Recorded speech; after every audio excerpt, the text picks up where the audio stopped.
পুলিশের সীমা কোথায়? আমি দুটো প্রবলেম বলি।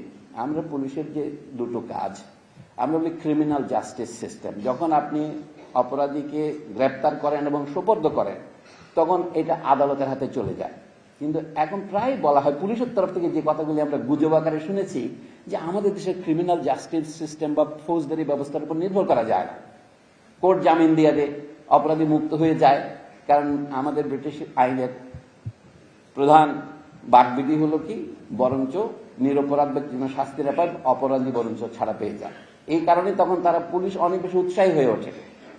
তখন প্রয়োগের ক্ষমতা যেটা নিয়ে তর্ক চলছে ভারতে, পাকিস্তানে এবং উপনিবেশ যত ছিল ব্রিটেনের সবগুলিতেই, যে এই প্রিভেন্টিভ ডিটেনশন।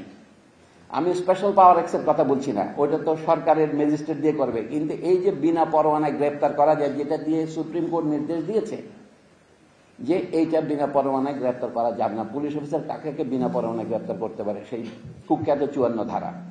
এটা সুপ্রিম কোর্টের হাইয়েস্ট ডিসিশন থাকা সত্ত্বেও এটা বাস্তবে প্রয়োগ হয় না।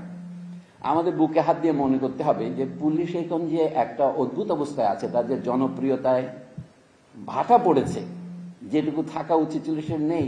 তার কারণ অনুসন্ধান করার মতো আমাদের উদার চিত্ত থাকা উচিত। তার মধ্যে আমরা সকলে বলছি পুলিশ দলীয় পুলিশ হয়ে যায়, সেটা তো বাহ্য, কিন্তু ভিতরে সমস্যা আছে। আমাদের পুলিশ আইন যে আমরা লিখতে পারি না, 1861 সনের পুলিশ আইন এবং তারপরে পুলিশ বিধি বেঙ্গল, এগুলি যে চলছে, সেগুলির পদে পদে সমস্যা আছে। এমনকি সর্বশেষ সংস্কার কমিশনের রিপোর্ট, সেটা এক নজর দেখে দেখলাম তারাও জিনিসটা আদৌ, আমি দুঃখের সাথে বলছি, উপলব্ধি করতে পারেননি। কোর্ট যখন শাস্তি দেবে, যখন পিউনিটিভ ইনকারসারেশন হবে, মার্কিন যুক্তরাষ্ট্রে যা হচ্ছে এখন মাস ইনকারসারেশন, হাজার হাজার লোকে বন্দী করে রাখছে, এবং সেখানে যে ইনজাস্টিস, সেটা তো তার কলোনিয়াল আমল থেকে হয়েছে। সেখানে কালোদেরকে দমন করার জন্য অ্যাক্রস দ্য ক্লাস সকল সাদাকে ঐক্যবদ্ধ করা হবে এবং কালোদেরকে চিহ্নিত করা হচ্ছে। আমি কালো এবং আদার কালার সব বলছি একসাথে। এই জিনিসটা উপলব্ধি না করলে মার্কিন যুক্তরাষ্ট্র বলে কি, function of police in a democratic society.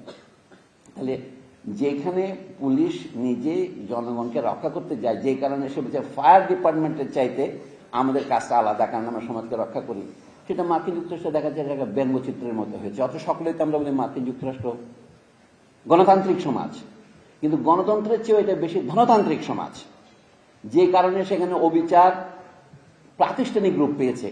এবং তারা আগে ছিল কি, তাদের প্রথমে স্লেভারি, তারপর ছিল সেগ্রিগেশন। এখন কি হয়েছে? এখন বলে তাদের এটা আগে ছিল to maintain the colour line, that was the chief function of the police, not to establish justice. কিন্তু সেটাকেই জাস্টিস বলা হতো। ব্রেকফাস্ট, টিফিন কিংবা স্ন্যাক টাইমে মজাদার আয়োজন মানে অল টাইম ব্রেড। এখন কি করে? এখন মার্কিন যুক্তরাষ্ট্রের রিক্রুটমেন্ট পলিসি কালার ব্লাইন্ড।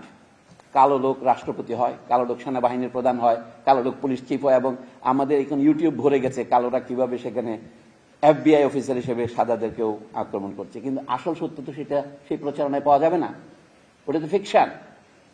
আসল সত্য হচ্ছে এখনো সেটা আনজাস্ট সোসাইটি, সেটা দেখলেই বোঝা যায়। কালোরা সেখানে জনগণের শতকরা 15 জন হবে না, কিন্তু জেলখানা শতকরা 75 জন কালোরাই।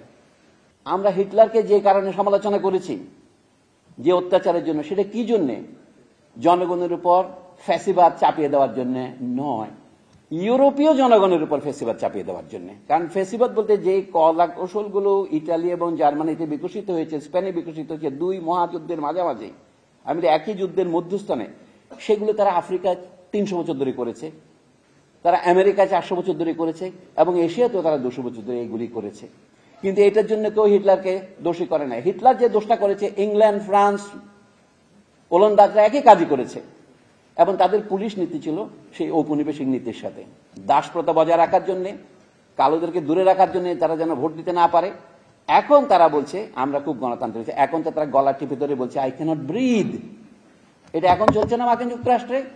আমরা যেটা বলতে পারছি না, এই জন্য আমরা নিউ লিবারাল। পুলিশের সাথে জনতার বিভক্তির গোড়া যেতে হবে, এটা হচ্ছে রাষ্ট্রের সাথে জনতার বিভক্তি। এই রাষ্ট্র তো জনগণের রাষ্ট্র হয়ে উঠতে পারছে না। শেষ পর্যন্ত আমাদের ফুটতে হবে সেই পদ্ধতি, তাকে যেই নামই দেন না কেন, গণতন্ত্র। এবং গণতন্ত্র বলতে আমরা স্বাভাবিকভাবেই বুঝি যে 5 বছর পর নির্বাচন, সেটা একটা গুরুত্বপূর্ণ ঘটনা। কিন্তু গণতন্ত্রের আরো এলাকা আছে।